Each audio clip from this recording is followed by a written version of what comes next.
Itong pag-uusapan natin is also a shaping school, more on facing trials and testings. Kaya itong makita nyo yung ating, kasi dito lang tayo ikot this month. Thank you, Chia. Thank you, multimedia team. So to see the reason for God's gentle push. Mga kapatid, kadalasan tayo ay complacent na kapag may na-enjoy na tayo, okay na tayo, pero God is pushing us to a limit na gusto niya para magamit tayo ng mas magiging ambassador. To see the reason for God's gentle push in every test and trial in life and to understand how to apply joy and stay in shape. Na hindi ibig sabihin dahil may pagsubok ka sa buhay, parang sambako lang mukha natin, hindi ka na kumakain, hindi ka na nagsusuklay, hindi ka na naliligo, galit ka na sa mundo, na you are still in shape. Na kaya nating sabihin na, Lord, it is well with my soul. Di ba? Ang hirap. Di ba? It is well with my soul. Kung kinakanta nyo lagi yan, na minsan, madaling sabihin, madaling kantahin yung it is well with my soul, pero alam mo hindi ka excuse na nararamdaman mo na nawalan ka. Pero ito magpupunta ka sa Europe para mag-preach, magturo ng Bible, pero pagdating mo doon patay ang lahat mong mahal sa buhay. So paano kaya yun? Paano kaya sa nagturo? Ako hindi ko alam, hindi ko pa na-experience ito kaya mahirap mag-judge. Yan lang eh. 'Di ba madalas tayo ganyan ang ating idea kapag may dumadaan sa pagsubok. Ito na naman si Marisa, yan lang eh. Sa iyo yun. Pero ano kaya sa iyo yun mangyari? Tapos magsasalita ka doon. Yun ang mga kapatid, excited. Ano excited? Di ba? Sasabihin excited ka, samantalang ayan pa sa uuwi ka ng Amerika pag uwi mo, yung kasama mo nasa morgue pa, inaantay ka kasi speak ka pa sa seminar. Sa convention sa London, andun siya magsasalita, sinasabi niya, mahal tayo ng Panginoon. Pero ang tatlo kong mahal sa buhay, nasa morgue. Pag uwi ko, kasama ko sila. Tapos ito ngayon, nakikinig kayo nung pinagpala ako ng Panginoon. Paano natin masasabing pinagpala? To see the reason for God's gentle push in every test and trial in life and to understand how to apply joy and stay in shape while facing the training to acquire spiritual maturity, promotion that glorify Him. Ang trial and testing ay para sa ating maturity. Last week, pinag-usapan natin yan sa James 1, na count it all joy when you face trials and testings in life. Dahil pag nag-persevere ka, you will mature and lack nothing. So, ganyan. So, trial and testing from the Lord. Kaya pag narinig nyo yung it is well with my soul, ako, pag kinakanta ko yun, sabi ko, Lord, madaling kantahin yan, pero parang ang hirap sabihin, it is well with my soul. Sa inyo na kailangan nyo ng fund. Natanggal pa kayo sa trabaho, di ba? Tapos sabihin mo, Lord, it is well with my soul. Pag tumatawa ka na may problema, ibang dating. Di ba? Pa-check up ka niyan dyan. Malapit tayo. Trial and testing from the Lord is a training that will transform our minds. Gusto niya tayong i-transform dun sa naging complacent na tayo sa ating comfort zone in reshaping our habits. Kasi kapag nag-build ka ng habits, ayaw mo na umalis dyan, dito na ako, kilala ko na, may mga kaibigan na ako dito. Mahirap yung pupunta ka sa ibang lugar and bridging the gap between current abilities and future potential. I-clarify ko lang sa inyo mga kapatid na marami sa atin kung bakit pinupush ni God kasi meron siyang itinanim sa ating potentials. Ang potential, ibig sabihin marunong ka pala kumanta, nakatago lang sa loob. Ito ay hidden capacity inside na kapag natuklasan, nagiging talent and ability. Pag itong ginagawa ko, akala ko hindi, takot ako dati nun magsalita sa microphone, sa harapan. Hindi ko to linya. So meron pala akong potential. Ngayon ginagawa ko ito, hindi na ito potential. Talent and ability na ito. Gifting from the Lord. So yung potential, andyan pa sa inyong loob na gusto ni God ilabas. Like for example, si Joseph the Dreamer last week. Siya ay shepherd, pero meron pala siyang leadership and good management ability. Di ba? Isipin mo, shepherd ka lang. Anong inisip mo na naging governor ng Egypt? Kaya kung pagbibigyan lang tayo ng ating ni Lord sa ating kaisipan, magiging shepherd lang tayo forever. Pero kung iaalaw mo yung gentle push ni God, makita mo, ay kaya ko pala maging governor, kaya ko pala maging pastor, kaya ko pala maging millionaire, kaya yung pagiging, kung may problema kayo sa finances, maging sa ating viewers, kung may problema ka sa finances at tinutulak ka ni God to become a millionaire or billionaire, then follow God. Kailangan mahirap nun, may dadaanan ka siyempre. Yung gentle push. Minsan, okay na kami 3 times a day. Pero sabi ni God, paano ka makatulong sa mission field, sa mga missionaries abroad, kung ang kinikita mo para lang sa iyo? Diba? Gusto ko tayo pagpalain ni God kasi ang ginagawa natin sa ministry, Kanya din. Kaya may mga potential tayo, pwede kayo yumaman, pwede kayong maglingkod sa Panginoon, pwede kayong maging isang manager or owner ng isang company. All you have to do is just to listen to God. Ito yun, itong pinag-uusapan natin. Hindi tayo nagkakaroon ng trials and testings para lang, kailangan ma-overcome ko yan. Hindi. Kaya ang pag-uusapan natin dito, ano ang gusto ni God para dito? Kasi kung ma-overcome mo, ano ngayon kung na-overcome mo? Yung nadapa ka, nakatayo ka, ano ngayon? Kundi ang pag-uusapan natin, ano ang susunod? In our series, we are exploring the journeys of some biblical figures, their struggles, their pain, their pressures, and their opinions, and the opinions of others. Kasi kapag may dinadaanan kang pagsubok, merong comment ang tao, may opinion sila na pwede mo mature or makatulong sa iyo or pwede mo ikalaglag, and how they fulfill their divine calling. Kaya nadaanan ko last week na mag-ingat tayo sa most dangerous person on earth. Last week nabanggit ko sa inyo, ang most dangerous person on earth is the person that is not totally surrendered to God. Pag hindi totally surrendered to God ang isang tao, very dangerous yan. Siguro hindi ko na kailangan paliwanag o daanan ko lang dahil may mga bago tayo. Ang most dangerous person, ang pinahirapan niya sarili niya. Kasi hindi ka totally surrender kay God, ayaw pakinggan si God. Kaya may mga taong kapag gusto na mag-quit, quit na lang. Gusto ko magalit, magagalit ako. Ang iba nagpapatiwakala lang, tinatapos ang buhay nila. Sabi ni God, ang dala ko life. Pakinggan mo ako, kaya nga ganun ka nakakatakot. At kapag hindi ka totally surrender kay God, delikado ang buhay mo sa kamay mo. Kaya sabi ko sa inyo, nagkaroon din ako ng season during my college days. Parang na-hit ko na yung lahat ng kalokohan ng isang lalaki, lahat ng bisyo. Kaya gusto ko mag-end ng buhay. Kaya ako nag-commit kay God ng total surrender kay God kasi Lord, hindi ko pala kaya dalhin itong katawan ko. Papatayin ko. That's why we need to surrender to God. At ngayon, dito ko nakita, ito pala ang calling ko. Mas magagamit pala ako sa paraan ni God, kaya hindi ko na pinipilit. At ito paalala sa inyo, na marami kayong makita sa Bible, especially dito sa School of Shaping Schools, na pwede rin pala natin madamay ang ibang mga tao na kasama natin kapag hindi tayo totally surrendered. Tingnan nyo, may mga account sa Bible at ito ang pag-uusapan natin ngayon sa buhay ni Jonah. Ang word feed outline natin, series number 1 is Prison College. Na kailangan yung mga aligaga na mga estudyante na hindi makafocus sa lecture, nilagay ni God sa presohan, sa prison cell para at least maupo ka dyan. Sabi ko nga sa inyo last week, yung prison college walang absent, laging present. Hindi pwede gawin. Inutusan kasi ako ni nanay, wala dito si nanay mo sa loob. Laging present. Then, Belly Prayer Institute. Maganda ito. Ang Belly, sabi ni Joby sa kanyang manuscript, kasi si Joby nasa SRM na rin yan. Ito yung place of preparation.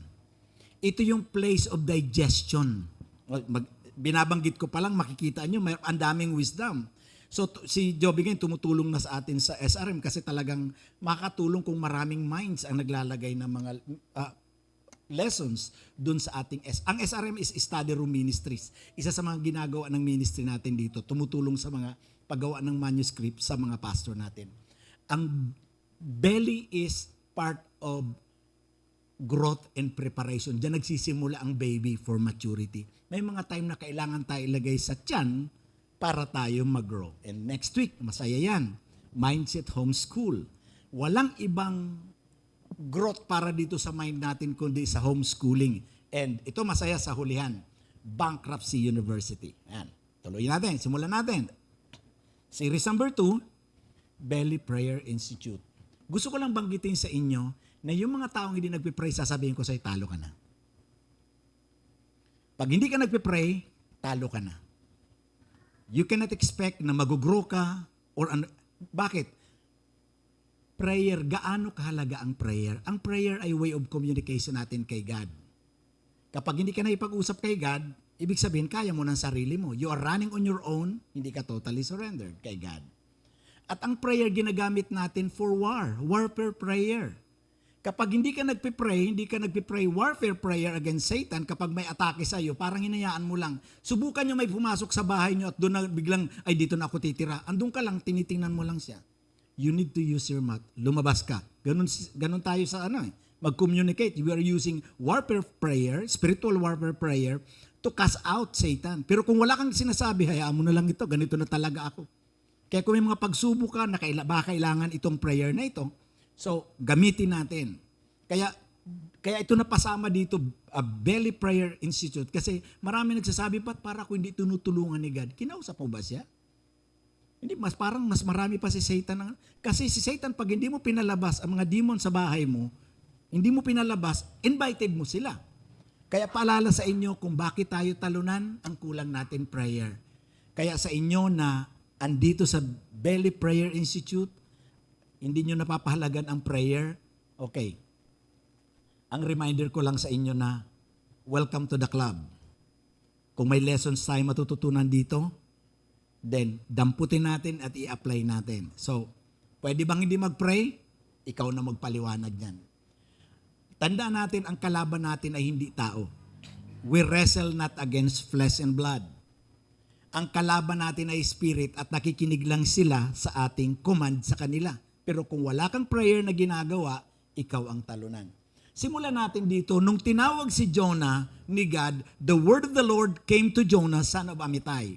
Meaning to say, tinawag ka ni God, kinausap ka ni God, nakikipag-usap si God sa iyo. Ngayon, gusto kong pansinin ninyo, hindi nakipag-usap si Jonah. Wala siyang sagot. Pero tandaan nyo, meron din tayong ginagawang communication kay God. Dalawang ways tayo makikipag-communicate kay God, through prayer and through faith. Bakit faith? Kasi faith without action is dead. Kung anong ginagawa mo, yun ang kino-communicate mo kay God. Yan ang paniniwala ko kay God. Itong paniniwala ko, Lord, kaya gagawin ko.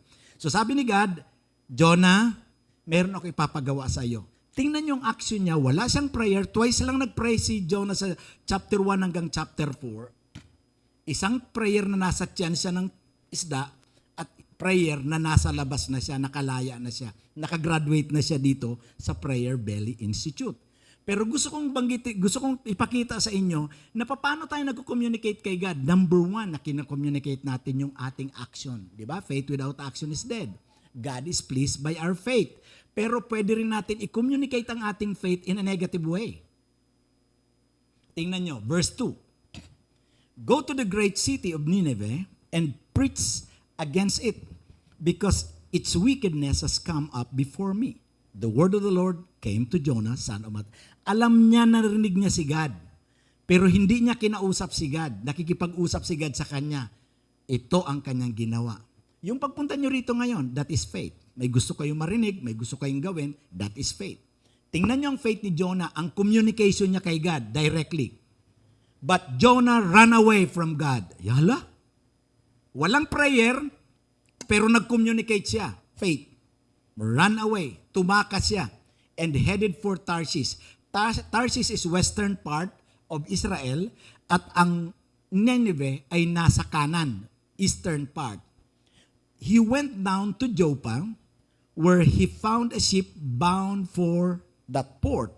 After paying the fare, he went abroad and sailed for Tarshish to flee from the Lord. Anong ipinapakita dyan? This is my faith, Lord.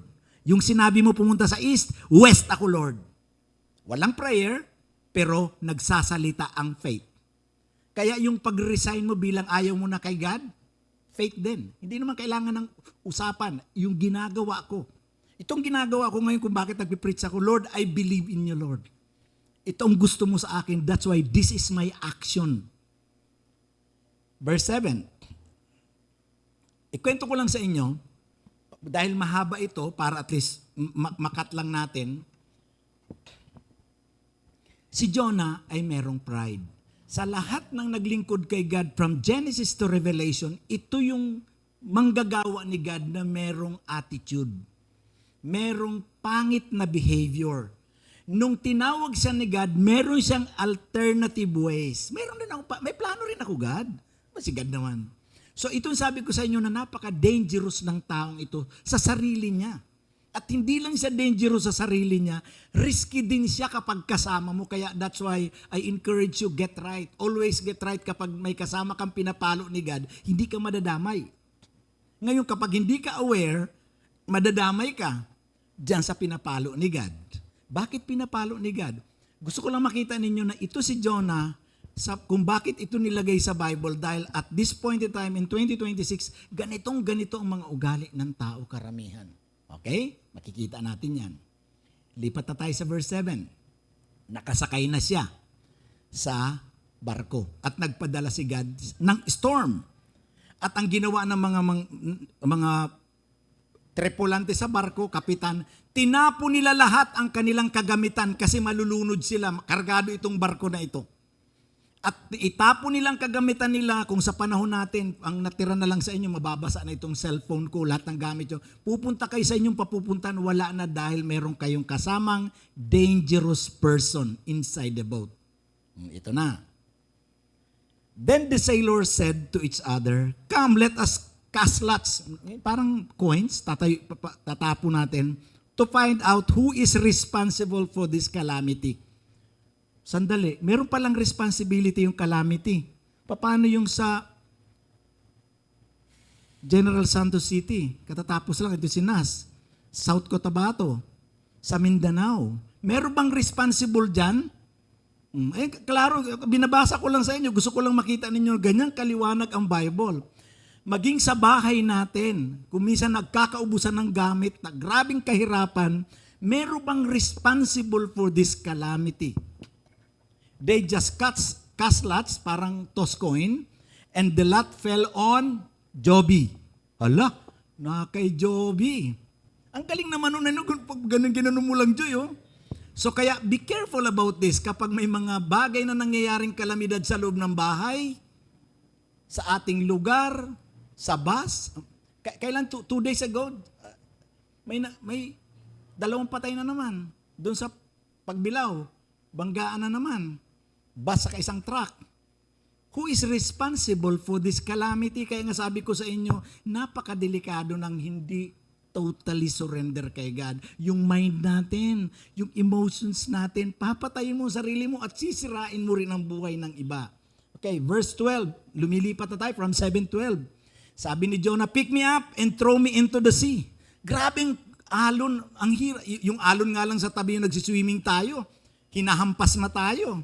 Pero itatatapon mo dun sa yung ganitong mga ganing mga third floor, mga isang bahay ang laki ng alon niyan. Itapon niyo ako and it will come. Kakalma yung dagat. Alam niya, I know that it is my fault that this great storm has come upon you. Mga kapatid, dito mabigat kasi kailangan nung magpatawad. Wala ka ng gamit. Pag itapon ka namin, mababalik ba yung gamit namin na itapon? Di ba? Grabe ng disgrasya. Kagulo-gulo na. Dami na nawala sa buhay namin. Ikaw lang palang responsible for this calamity. Kaya yun sinasabi ko sa inyo, as much as I can, bilang isang tatay ng padre di pamilya, I don't want to bring calamity inside my house. Kasi lalabas siya, no? Kaya pala. Ay, ito mahirap kapag nagtuturo ka, makikita mo lalabas at lalabas. Ito pala yun eh. Hindi may itatago yan eh. Kaya nga mas maganda pa yung magloko ka na hindi ka nagtuturo ng Bible kaysa nagtuturo ka ng Bible. Lalabas at lalabas yan. So, sino ang fault nito? Sino may nangyayari nito? Ba't nagkakahirapan? Nagkakaubusan ng pera sa bahay? Dapat matanggap natin yon. Kailangan natin isurrender. So ito na, itinapo na si Jonah. But the Lord provided a great fish. Ang laki. Nag-provide. Kasya. To swallow Jonah. And Jonah was inside the fish for 3 days and 3 nights. Ngayon, paano ito hihinga? Paano ito ngayon? Pwede bang huminga sa ilalim ng kanal? Ang pinaka-picture niyan ay parang kanal yan. Andyan lahat ng mga tinik-tinik na kinakain. Andyan lahat ng mga seaweeds. Andyan lahat at naandun ka. Walang higaan. Lord, bigyan mo ako ng double bed dito. Para at least nakaangat ako pagtulog riya. Tama ba? Doon tayo kasi pag naandun ka sa baba, naku, nasa loob ka ng kanal, ng basura. Hindi ko alam kung paano ka mabubuhay dito. Kaya lang, ito ang gusto mo eh. Masyado kang aligaga, kaya kailangan ilagay ka sa school, sa institute, na pwede kang mag-grow. Ulitin ko, sabi nga ni Joby sa kanyang manuscript, belly is a place for digestion, a place for preparations, a place for growth ng mga baby. Ipapanganak sila pagkaya na nilang humarap sa tunay na buhay. Itong si Jonah, binalik sa tiyan. Ganito, ito dapat sagot kay Nicodemus eh. Pwede ba bumalik sa tiyan, Lord? Ito meron. Gayahin mo si Jonah, tumakas ka sa calling mo. So, dito na magsisimula ang kwento, ang klase natin sa Belly Prayer Institute. Kaya kung kayo naka-enroll dito, welcome to the club, welcome to the class. Magsisimula ng klase, kasama niyo ako dyan. Hindi ibig sabihin, teacher na ako dyan. Si Lord ang teacher natin dyan. May mga time na pwede rin akong dumaan dyan kapag ako ay tumatakas sa pinapagawa ni God sa akin. Point number 1 ng Belly Prayer Institute. Fish belly is the perfect place for learning effective prayer. Galing! So si Jonah, nung pumasok dito sa tiyan ng isda, saka lang siya natuto mag-pray. Hindi siya nagpipray, ang sagot niya kay God ay faith agad. Yung kanyang action. Pinakita niya rito, after running away from God, Lord, kailangan ko mag-pray. No choice ito, ang dilim. Ano ba itong amoy? Ano ba itong nasa paligid ko? At tingnan natin ang sabi niya sa chapter 2 na tayo. From inside the fish, Jonah prayed to the Lord, his God. Lord means owner. Lord, ikaw ang owner ko, hindi ako ang sarili ko. Kasi kapag in-acknowledge mo si God na Lord, means He is the owner, landlord. So, lagyan natin ito, subject number 1 is Prayer 101, SOS. Save our ship or save our soul. Ang ibig sabihin niyan, kapag nalunod ang barko ninyo, sulat ka dun sa buhangin, SOS. Ang ibig sabihin niyan, save our ship or save our soul. So, Lord, save me from my alternative route to surrender to you. Magsusurrender ka rin lang naman pala. Kailangan mo pahirapan ang sarili mo. Na alam niyo mga kapatid, pag kilala mo si God at kilala mo ang sarili mo, o nagpapakilala na si God, huwag ka nang lumayo, masasaktan ka lang. Okay. SOS ngayon si Jonah. So tulungan natin. Ito na ang prayer niya. Lord, sa aking pagkabalisa, nababalisa ka pa. Ano na mangyayari sa akin dito? Kung hindi ako nagkakamali, itong tiyan ng isda na ito, pwede rin itong ang buhay dito parang septic tank. Tama? Nakita niyo itong school na to? Last week at least prison college tayo. Ngayon ito, septic tank, Edwin. Dito ka matututo, Jonah. I called to the Lord and He answered me. Wow, sumagot si God. Napaka-effective ng prayer niya. From the depths of the grave, feeling niya talaga nakakulong. Hindi ko alam kung naintindihan niya na nalunok siya dahil sa alon, may lumunok sa kanya. Ano ba ito? From the depths of the grave, I called for help and you listened to my cry. Ang galing ng prayer niya. Pinakinggan siya ni God. Verse 3. You hurled me into the deep, into the very heart of the seas, and the currents swirled about me.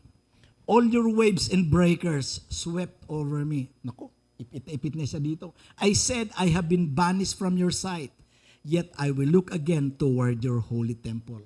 Lord, hindi na kita makita, pero babalik ako sa iyo. Yan, makita niyo, nagsusurrender na siya. Pero yung surrender na yan, minsan puro bibig pa din. So, mas effective pala mag-pray kapag ikaw ay nasa gitna ng kalamidad. Pinakinggan siya ni Lord. Verse 5, the engulfing waters threatened me. The deep surrounded me. Seaweed was wrapped around my head.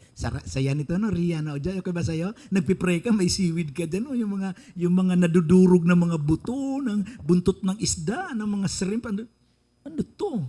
Di ba maglinis ka nga lang ng tiyan ng isda? Napakabaho, kita ang mga kano ayaw kumain ng isda. At ito ngayon ng seaweeds na yung nakarap sa'yo, Joby. Okay ba, Nas? Okay ba yan? Gusto niyo ba itong trial and testing? At dito siya nilagay ni God. Bakit? Ito ang saktong school, institute, Belly Prayer Institute para sa mga taong hindi malaman kung saan pupunta. Dahil si Lord mapagmahal, gusto nga kita dito ilagay. At kung tayo mananalangin mga kapatid, huwag ka manalangin na kailangan masaktan ka. At ito, graduation day. Nakalabas na siya sa school and the Lord commanded the fish and it vomited Jonah onto dry land. Okay, graduation na. Ganon kasimple. Kinausap mo lang si God, naintindihan mo ang buhay, okay, labas na. Ito ngayon magsisimula na siya sa kanyang ministry. Magpipreach na siya sa Nineveh. Doon siya iniluwa ng isda. Buhay na buhay, siguro nagsaw-saw lang siya. Laki pala ng isda na yun Matagal na ulaman yun Ito yung gusto ko makita na lesson sa buhay ni Jonah habang nasa loob ng isda nagpipray. God-centered and faith-filled prayer. Punong-puno ng pananampalataya. Lord, naniniwala ako sa iyo. Wala akong dalang kutsilyo para butasin tong tiyan kung nasaan ba ako. With respect and honor to God. Prayer with pure words and meaning from the heart. Di ba? Yung mga prayer natin yan, mas meaningful. Panginoon, kita mo yun, yung in talaga talagang Panginoon, nahihirapan po ako. Yan, may mga time na kailangan natin dalhin doon, ang tinatawag nito ay learning the hard way. Kasi ganyan si Jonah. Ang ganda ng kanyang prayer, effective. Pero i-compare natin ang prayer niya nung makagraduate siya. At gusto ko maintindihan natin, hindi ibig sabihin dahil graduate ng seminary, graduate ng Leadership Training Institute, nakagraduate ng pag-aaral ng Bible, matino ang buhay. Ito nakagraduate. Magandang halimbawa ng mga taong naglilingkod ngayon, pero problema pa rin sa lipunan. Fish belly is the perfect school for knowing God. Kung ikaw yung nasa loob kanina, nakilala mo ba si God? Ganito pala si God kumilos.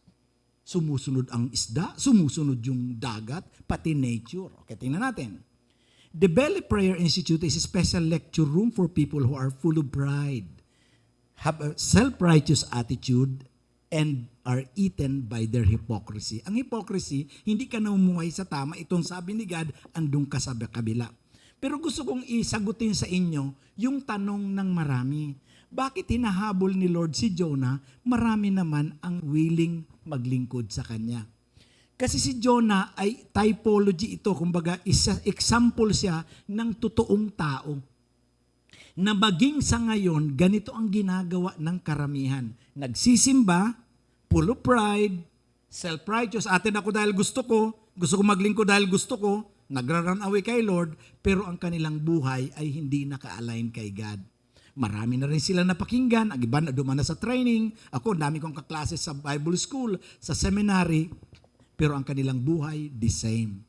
Parang Jonah talaga ang buhay. Kaya ang galing nito, dapat hindi inalis mo na kasi, di ba, gusto nyo bang ipabasa sa mga anak ninyo yung mga pasaway na testimony? Hindi inalis si God Kasi ganito ang marami, tingnan nyo. The primary reason God pursued Jonah, instead of simply choosing someone else, was that God's mission was much about transforming Jonah's heart as it was about saving Nineveh. Mas gusto ni God na matransform ang puso ni Jonah kaysa mag-reach out ng marami. Yan ang very heart ni Jesus, discipleship. Choosing on the few, pinipili niya ang kaunti kaysa napakarami nga, wala namang quality. O ito, gusto niya mabago si Jonah. At ganyan ang gusto ng marami sa atin. Kaya kung hindi nagabol, hindi man natin mapuno yung upuan na yan, ang mahalaga tayo muna.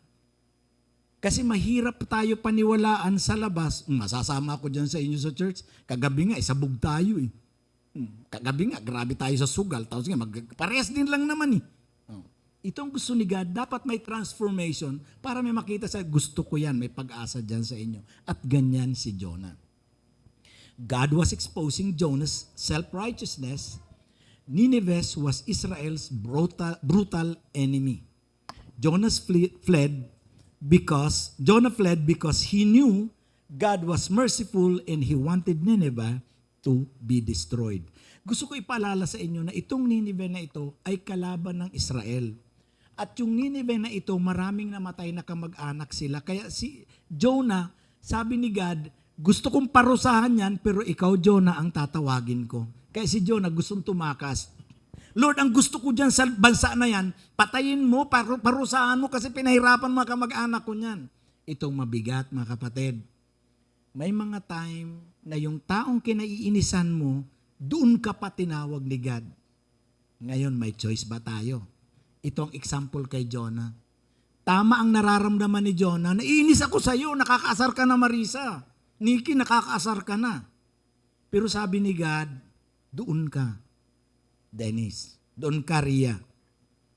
Ngayon may choice ba tayo? Kaya yung reason ni Jonah, tama naman. Nagagalit ako, nainis ako, Mike, hindi ko gusto yung mga tao na yan. Pero sabi niya, Mike, dun ka. Hala? Sino ngayon ang Lord sa buhay mo? Who is the owner of your life? Tingnan natin ang prayer ni Jonah nung siya ay makagraduate na supposed to be. Dapat makita mo ito, ay magaling na ito magminister. Galing to sa Bible school. Galing to sa leadership training ng 211. Matino na ito. But Jonah was greatly displeased. Hindi ako masaya, Lord. And became angry. Ito ngayong kinakausap niya si God angrily. Wala, nagagalit siya. Graduate ito ha. Nakagraduate. Lumabas na eh. Meron pa nga siyang sas dito eh. Sas ng mga, sas nakalagay sa kanya, seaweeds. He prayed to the Lord, "Oh Lord, is this not what I said when I was still at home? That is why I was quick to flee to Tarshish. I know that you are gracious and compassionate. God, slow to anger and abundant in love, in a God who relents from sending calamity." Pinapagalitan niya si God sa prayer. "Now, O Lord, take away my life. Mas mabuti pa mamatay na lang ako, Lord, kaysa pinapagawa." Pero itong sinabi niya, nakapag-preach na, nasa chapter 4 tayo, yung chapter 3, paglabas siya sa tiyan ng isda, nag-preach na siya, nagsisi ang mga taga-Ninive. Nagbago sila, nag-offer sila kay God, at nung makita ni Jonah, iyan ang kanyang reaction. Ganyan ka, hypocrite ang ilang mga Kristiyano. Lord, baguhin mo ako. Lord, isiligtas mo ako, pero ang iba, ayaw niya. Ako lang. Self-centeredness. Kaya pag tinawag, lahat naman tayo makasalanan. Maaring iba lang ang kulay ng kasalanan ng Nineveh, pero parehas pa rin kasalanan kay God. Kaya nga walang pwede ipagmalaki, "Uy, ikaw magnanakaw, ikaw rapist, ikaw naman ay mamamatay tao." Walang pinag-uusapan doon. Ang kasalanan kay God, isa lang. Pagkatapos nito. Kaya kung kayo tumitingin sa tao, pag umaattend ng church, nakita ko yung nasa church, ba't ganyan ang buhay? Baka Jonah ang buhay niyan. At ngayon baka kailangan ibalik sa tiyan ng isda. Okay ba sa ito? Banji, balik uli natin si Jonah sa tiyan ng isda. But the Lord replied, ito ang itanong ko din sa inyo. Kapag tinawag ka ni God, katulad ni Jonah, ang tanong ni Lord kay Jonah, meron ka bang karapatan, Jonah, magalit sa akin? Nagpakilala na ako sa isa't yan ng isda. Kaya the best place for learning and knowing God is the Belly Prayer Institute. May karapatan ka ba magalit? Ngayon niligtas kita. Gusto kitang magamit, niligtas kita sa kawalanghiyaan mo, Dennis, kasalanan mo, kalokohan mo, Dennis, at ngayon nakilala ka. Gusto kitang tulungan na maglingkod din sa akin, abutin mo rin yung mga makasalanan. Pero may mga taong, Lord, maglilingkod ako sa iyo, wag lang kay Rhea. Maglilingkod ako sa wag lang kay JR. May karapatan ba tayong mamili? Joy, may karapatan ba tayo? Yan ang tanong ni God, nakakatakot yan. Have you any right, Dennis, to be angry sa aking ina-assign sa iyo? Ang mabigat nito, yung ating partner sa buhay, ang asawa mo. Kasi ang madalas na kinaiinisan mo, yung kasama mo sa loob ng bahay, mga anak mo or magulang mo. Pero ibinigay siya sa iyo ni God. At itong tanong niya ngayon, maging sa atin at sa online na nanonood, have you any right to be angry? Mabigat kapag meron kang trials and testings para i-push ka ni God, para mag-mature at mag-grow. Kapag nangyari ito sa iyo, pwede ba natin masabi, Lord, it is well with my soul? Or katulad tayo ni Jonah, Lord, wag ganyan. Wag ganyan. Lord, kilala ko ang sarili ko. Kilala mo ang sarili mo, kaya nga inaalis ka ni God dun eh. Gentle push, umalis ka dyan, Dennis. Umalis ka dyan, Joby. Hindi yan ang para sa iyo. Kaya marami sa atin, sa simplihan na lang natin, maraming Pilipino at maraming Kristiyano mahihirap. Dahil hindi makaahon doon. Dahil ayaw na umalis, pero tinutulak sila ni God. At nung mayroon natutunan sila, nakilala kay God, pinapagalitan pa si God. Once again, itatanong ko lang sa inyo ito. Tulad ng tanong ni Lord kay Jonah, may karapatan ka bang magalit? Bakit? Bakit ka nagagalit sa assignment ni God? Pag sinabi ba ni God na forgive, Lord, patatawarin ko sila, pero ito wag ito. Magpipreach ako sa kanila, pero hindi ko sila patatawarin. Galit ako eh. Ayaw ko sa kanya, Mike. May ginawa sa akin yan, Mike. Joel, may ginawa sa akin yan. Tama. Pero pinatawa din kita, sabi ni Lord. Ngayon itong tanong ko sa inyo, sa bawat isa sa atin, kung tinatakasan mo ang calling ni Lord, magiging matagumpay ka ba sa alternative route mo? dahil tinakasan mo siya. Or matutulad ka rin lang kay Jonah na pagising mo, andong ka rin sa iyong place of calling. Napakabait ni God. Kung ano man ang natutunan nyo, ano man ang narinig nyo kay God, iniiwan ko sa inyo. Kung ang iba sa inyo nasa loob pa rin ng tiyan, sabi nga ni Joby, ang belly is a place of preparation. If God is preparing you for something, preparing for growth, preparing to mature, so be it, enjoy. Kung anong level ka dinala ni God. Let's pray. Dakilang Panginoon, maraming salamat sa iyong biyaya. Salamat, Panginoon, sa iyong word. Tunay nga, Panginoon, si Jonah ay napapanahon sa aming panahon. Tunay nga, katulad din kami nito, Panginoon, na gusto namin i-bless mo kami, pero wag mo silang i-bless, Lord. Lord, patawad, Panginoon, kung meron kaming attitude na ganito pa rin. Lord, dapat ang katotohanan ay totally surrendered. Life or else. Sasaktan namin ang aming sarili, sasaktan namin ang aming mission field, sasaktan din namin, Panginoon, kayo na Panginoon na Diyos na tumawag sa amin. Kaya, Panginoon, linisin niyo po kami, tulungan niyo kami na huwag kaming makapili, huwag namin pipiliin ang katotohanan, kundi ang truth na nais mong gawin sa amin, saan mo kami na-assign, galit man kami sa lugar na ito, Panginoon, matututunan namin silang patawarin, mahalin, at tanggapin, Panginoon, ang katotohanan na meron lang isang Diyos na susundin, ikaw at hindi ang aming sarili. Kaya, Panginoon, thank you for the word. I pray na next week, sa aming new series, nakagraduate na kami rito sa Belly Prayer Institute. Kaya purihin ka, Panginoon, sa iyong word. Nabusog po kami, pero ang dalangin ko, Panginoon, magamit namin ito for your glory. In Jesus' name I pray. Amen. Palakpakan natin si Lord kung narinig mo siya.